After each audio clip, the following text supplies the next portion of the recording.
Hi there, everybody. This is Bill Houston, and you're watching the Bill Houston podcast. Thanks for tuning in. Please donate if you can to the link below, tinyurl.com. Donate to Bill Houston. If you don't do PayPal, my USPS address is P.O. Box 22, Endicott, New York, 13761. Or you can just Google Bill Houston's fracking resume. All of those details, my PayPal and my snail mail address, are all right there. And I really need your support in order to continue doing this work. And I'm under a lot of pressure, which I'm not going to get into right now, but I have a lot of pressures on my life right now, friends. So really could use your support if you appreciate the work that I've done. If you just Google Bill Houston's fracking resume, you can see what I've done in the past 10 years. And I have a pretty long history of doing good public service work. We got this very important NYSEG rate case coming up. They only happen once every 3 years. They're proposing a rate increase for electric rates up to 24%, and for gas rates, I think it was up to 4%. If you want to make a comment, this is your opportunity. If you want to file comments by mail, so here's how you do that. You address the envelope and direct the comments to the Honorable Kathleen H. Burgess, Secretary, Public Service Commission, 3 Empire State Plaza, Albany, New York, 12223. You can call the opinion line, 1-800-335-2120. That's 1-800-335-2120, 24 hours a day. Comments provided through this line are not transcribed, but a summary is provided to the ALJ and the Commission for their consideration. Comments submitted by these alternative means are requested by August 26, 2019, though comments will be accepted throughout these proceedings. Once again, the 2 docket numbers you need to reference are 19E 0378, that's for electric, and also 19G 0379, that's for gas. You can also email comments to secretary@dps.ny.gov. That's secretary@dps.ny.gov.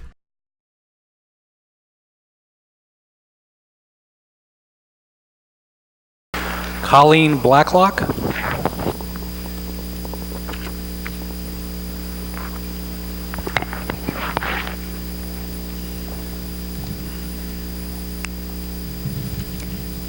Thank you, Your Honor and Commissioner Howard. My name is Colleen Blacklock, and I'm here on behalf of concerned citizens of Oneonta. I would like to address many concerns we have about this rate case.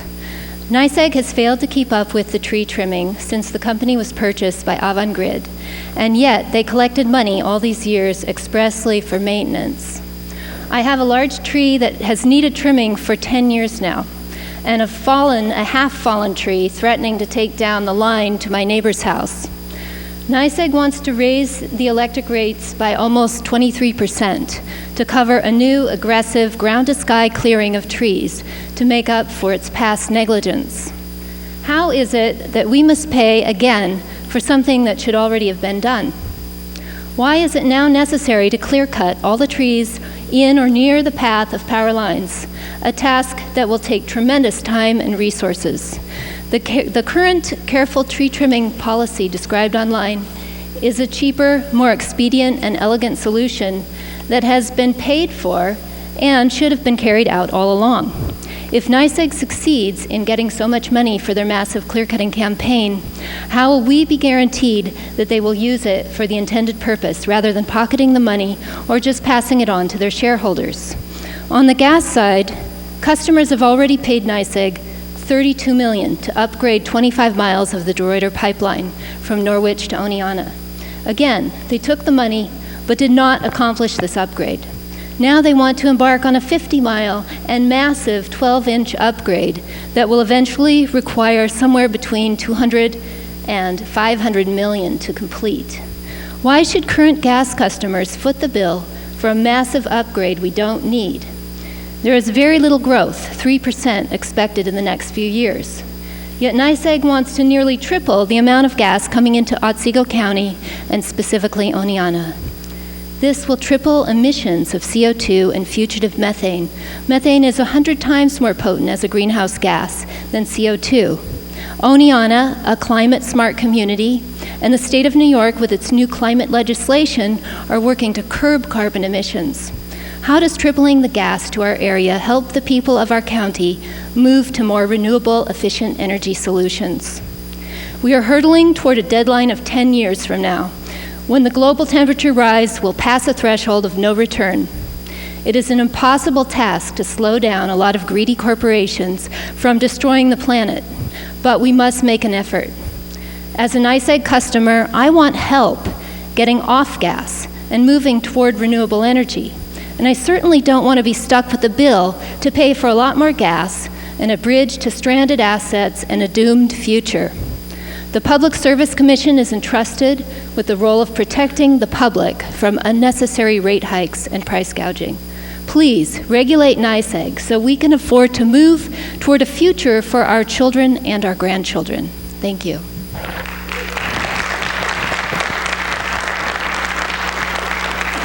Adam Flint.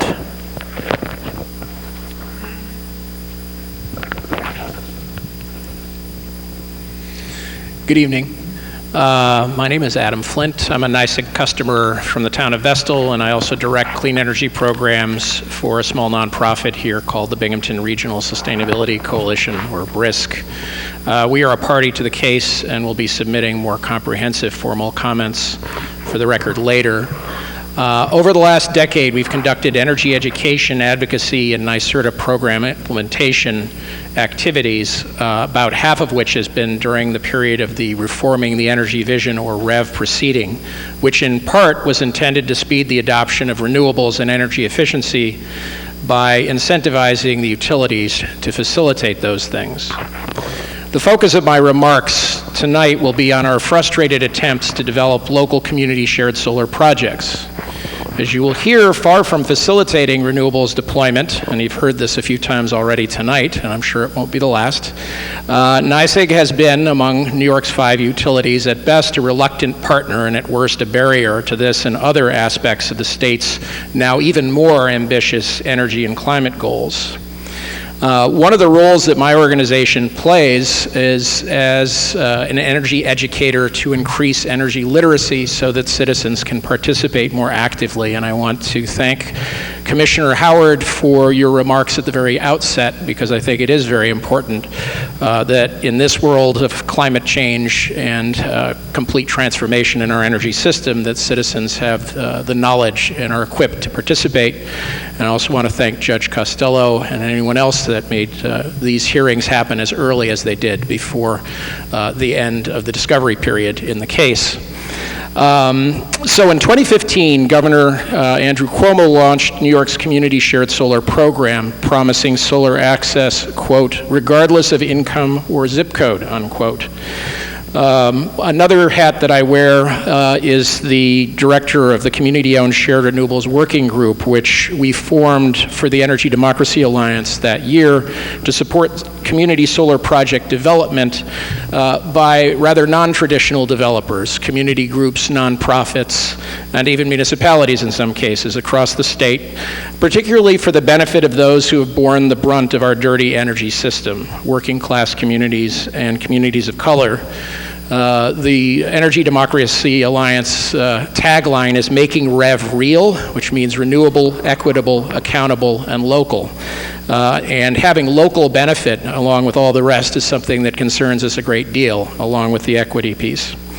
So within a few months, we built the knowledge base and finance connections to get started. The first call we got was from the mayor of Bainbridge in Shenango County, who had met with a couple that owned a parcel of land that they thought would be ideal to create a solar farm to benefit the residents of the village, which has more than its share of poverty.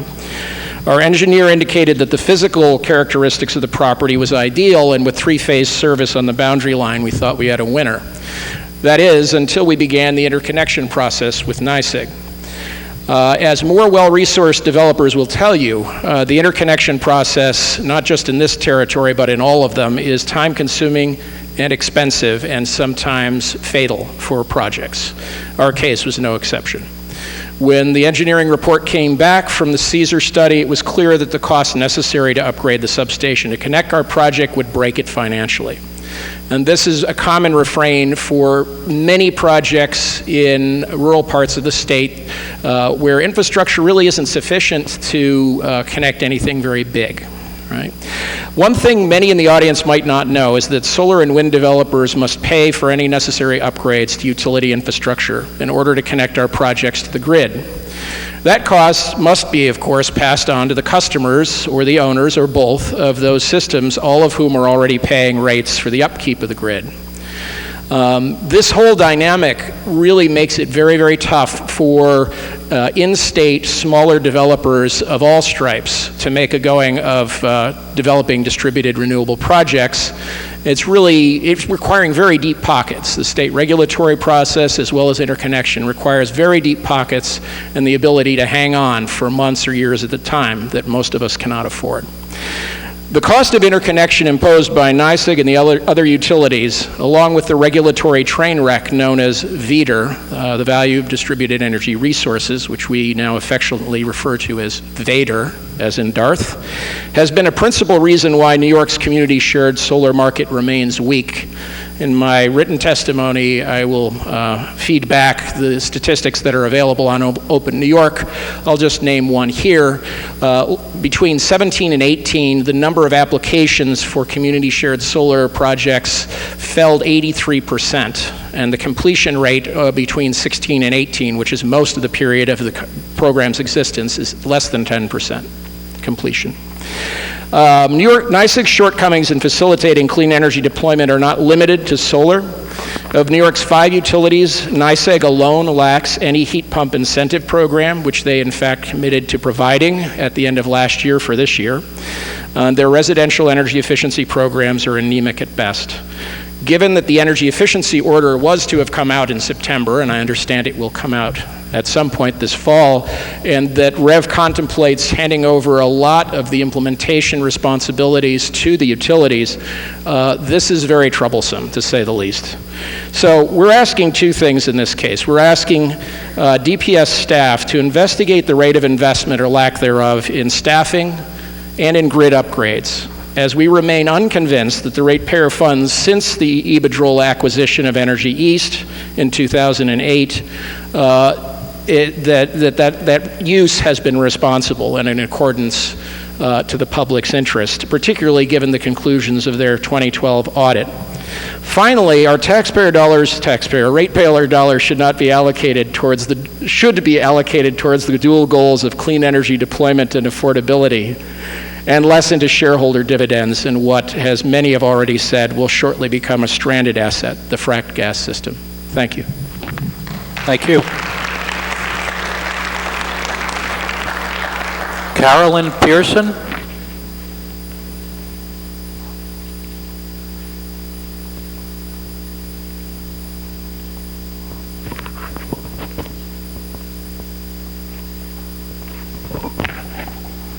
Hi, good evening. Hello, thank you for listening. Thank you for giving us this chance. I don't have anything prepared. I'm here winging it. I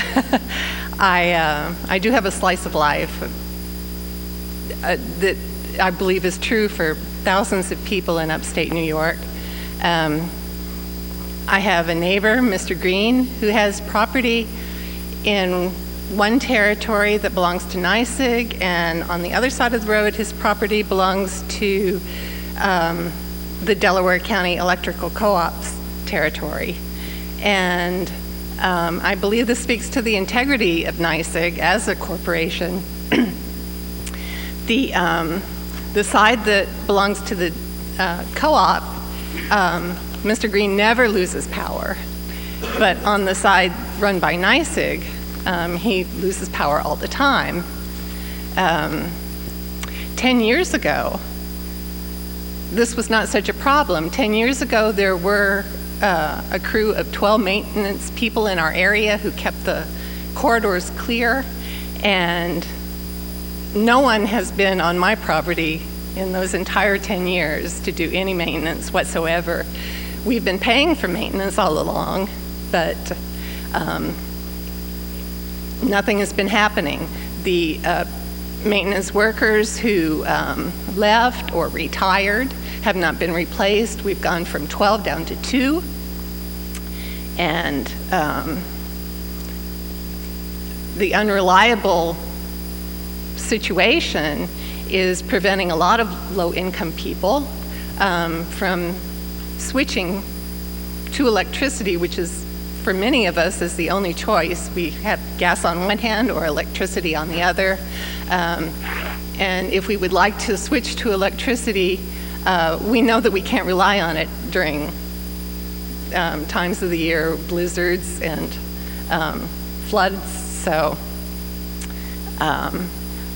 that's preventing a lot of people who would like very much to switch to renewable energy to not be able to do so. They can't trust NYSEG to keep the power on long enough. Last week alone, I lost power twice during the week. The NYSEG is no longer supplying even enough energy to run corded telephones during power outages, so we're left without any way of contacting anyone in emergencies. My area has no cell service, so that's out. It has been a rate increase at this point when the service has dropped so tremendously seems a little bit ridiculous. And again, we should be moving toward clean energy if we hope to survive. So thank you for listening. Thank you.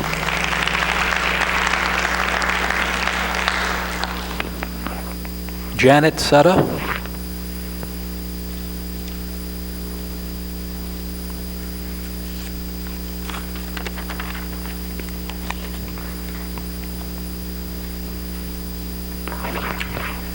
And what I'll do, just so that we have the next speaker ready, I'm going to call out the person that will be up next, and that's Arthur Rorick. Thank you for listening. I have a very personal concern. I own a blueberry farm up on the Ottawa, and the blueberries are within 50 feet of the pipeline that crosses my property, and my house is at the other side of the 50-foot barrier. I cannot imagine either losing my house or losing my blueberry farm when NYSEG comes along and puts in what I consider an unnecessary and extremely awful increased pipeline. When they're building it, they cannot simply cut off the gas while they replace it. So that means that they're going to have to put in a whole new corridor, interrupting streams, interrupting businesses, interrupting people's lives. I have one other complaint, which is I was appalled that NYSEG sent 3 very nice-looking representatives who couldn't answer a single question that we asked.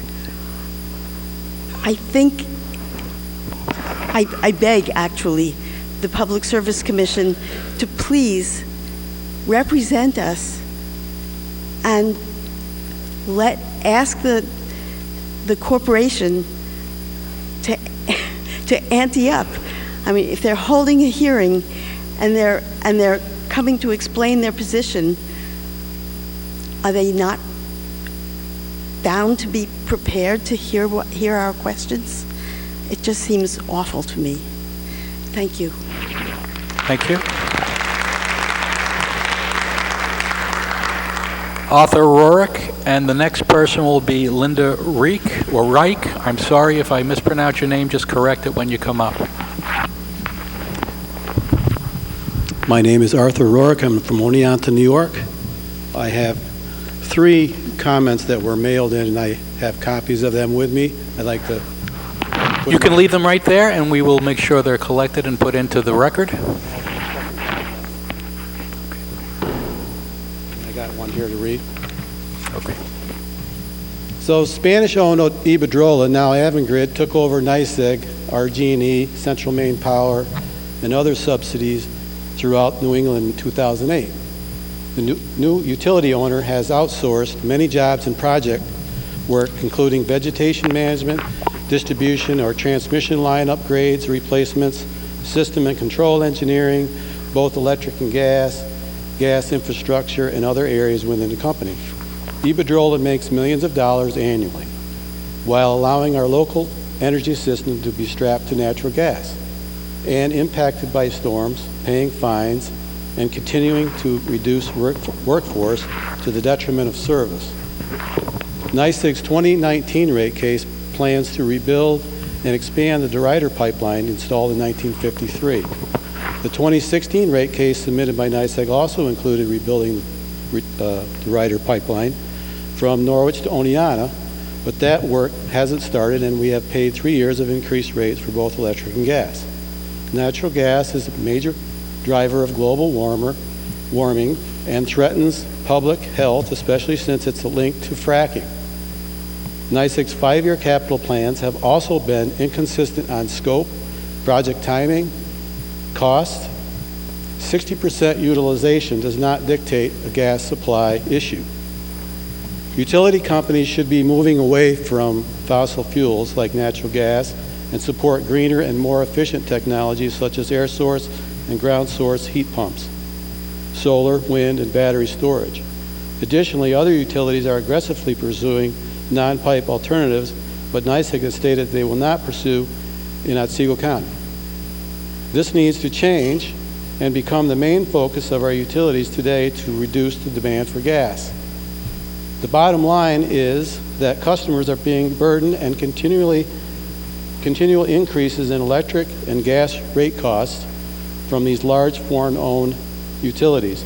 The economic benefits of gas are short-sighted and lack real substance since with over 60 years of gas in Otsego County, the gas area's economic vitality has remained flat.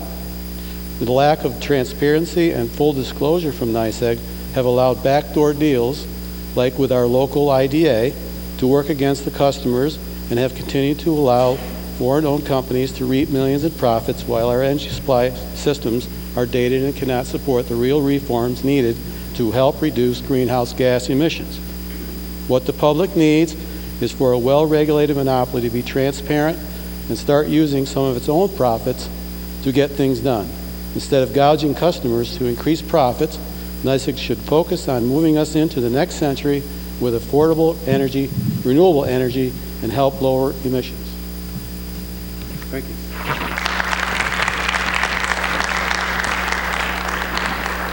Linda Reich? I'm Linda Reich. Sorry, and let me just, next up will be Robert Eckland. I've had a career in biochemical research, and I'm a co-author on 33 peer-reviewed scientific publications. As you can see from the words on my shirt, in science we trust. This is my hard copy of my sheet. I'm from Sullivan County, most of which is served by NYSEG Electric and Gas. In 2017, our population count was 75,000 in an area of 1,000 square miles. That averages to 75 people per square mile.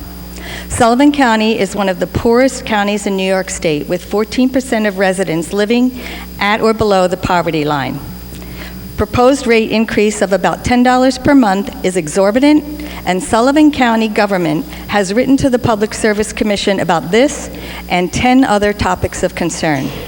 The fixed charge was decreased in the most recent Central Hudson gas and electric case, so a reduction ruling should be granted to NYSEG customers as well by the PSC.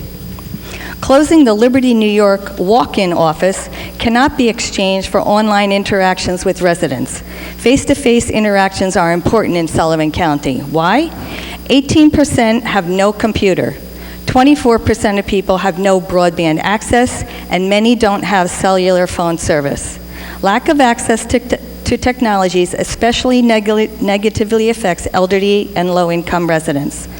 The proposed fee for opting out of AMI is about $20 a month. It's exorbitant and punitive. NYSEG will ultimately save money with AMI, so customers should not be paying for this capital improvement.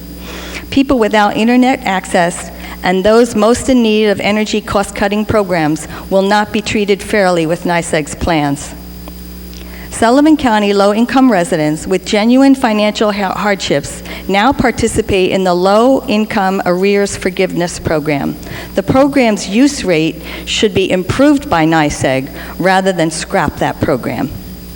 NYSEG will save money through planned staff reduction and energy management. Thus, again, the point is that the fixed rate increase and a fee for opting out of AMI are unnecessary. NYSEG must have been saving money while it was deferring years' worth of maintenance and line upgrades in Sullivan County. Economic development has been hindered by slow and exorbitant costs to businesses. Lack of appreciation by NYSEG for community distributed generation of environmentally beneficial electricity has compromised New York's ability to grow innovative supplies in truly clean ways, and which help meet REV goals, community smart goals, and goals to help our shared Earth stay below a catastrophic 2 degrees centigrade rise of global temperature, mostly caused by humans burning of fossil fuel for heating and transportation. The owners of NYSEG Corporation are not from New York State. They are from a foreign country. They do not act in the interest of ratepayers. But our New York State Public Service Commission can restrain business decisions that are detrimental to customers and our Earth's environment. To our PSC, I say, keep these 3 aspects in mind as you consider NYSEG's proposal. 1, make no, and I mean no, investments in gas infrastructure. 2, subsidize environmentally beneficial electrification of transportation, appliances, and heating systems. 3, implement much renewable energy generation as per Dr. Mark Z. Jacobson and others. I'm submitting 3 references for how to power New York State without producing harmful heat-trapping greenhouse gas emissions. Their references are from 2013 and 18, and from authors in 7 different countries. These support Jacobson's 2013 plan for New York State to be powered entirely by electricity generated from renewable sources of water, wind, and solar. Note that the conversion would reduce New York State's end-use power demand by 37% and stabilize energy prices since fuel costs would be 0. It would create more jobs than lost because nearly all New York State energy would now be produced in-state. New York State air pollution mortality costs would decline, repaying the 271 gigawatts installed power needed within 17 years. All 3 publications I submit conclude the principal barriers to 100% renewable electricity are neither technological nor economic, but instead are primarily political, institutional, and cultural. Thank you. Thank you.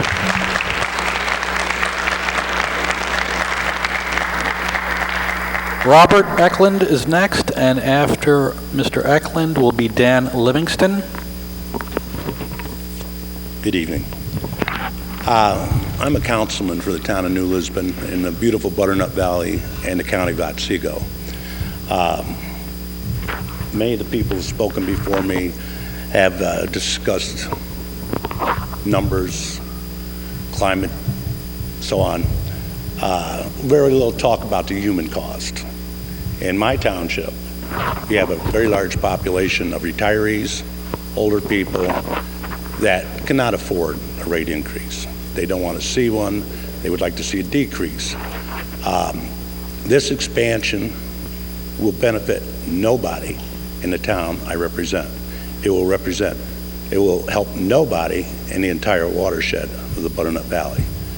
They question, sometimes quite colorfully, why it's necessary that they pay for a expansion of a pipeline system that is not going to benefit them in any way, shape, or form, and why a company with that is owned by a foreign entity is allowed to impact us. Again, they say it much more colorfully than I am right now. my response to them is, historically and right up to this very moment, the fossil fuel industry has always socialized cost and privatized profit. And socialism is not a very popular cause in a lot of circles these days, but it always seems to be socialism is very popular when it comes to the fossil fuel industry. They're more than happy to have everybody help them make profit, but they're not happy to share any of it. The reasons they've given for needing this money are ludicrous. They have, as I said in my former comments, there was no, and I have seen no provision for building out solar or wind power. The rural community in which I live in, that could be very beneficial to them. There's farms failing that would love to have a solar installation on their property. It would let them stay there on their family farm. Windmills are problematic in some areas, but there's many people in the area I represent that would love to see wind power. Again, this would bring money into small rural communities. I'm on a co-op. I don't have to deal directly with NYSEG, but they purchase their power, much of their power from NYSEG. So even co-ops that are usually neglected in these discussions are going to pay more, and that's not addressed by these people. Like I said earlier, they give a very polished, smooth presentation, but it never takes into account the cost on the average person, especially in a rural, lower income or economic justice community. That's never taken into consideration. I don't anticipate it ever will be. So I'm definitely against them being granted a rate hike. And I'll just leave you with this thought, and please forgive me, it's kind of colorful, but it comes from one of my constituents. At my town board meeting the other night, when I informed them of this, a lot of people were unaware of it. One of the old timers said, well, Bob, NYSEG's been screwing me over all my life. And he says, I think NYSEG stands for, now you're screwing everybody, God damn it. Thank you. Thank you.